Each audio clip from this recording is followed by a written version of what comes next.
আজকে ইউএসএফডি এসছে।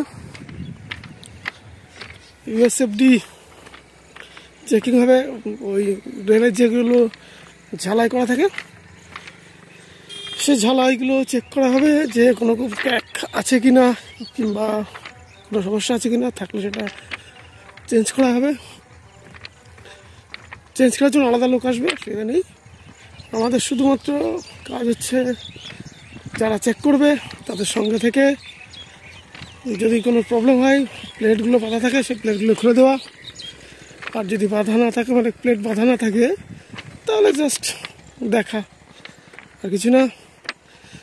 স্টেশন থেকে প্রায় 1 কিলোমিটার দূরে হেঁটে যেতে হচ্ছে। ওখান থেকে হেঁটে গিয়ে তারপরে আজকে ডিউটি শুরু হবে। টাটা।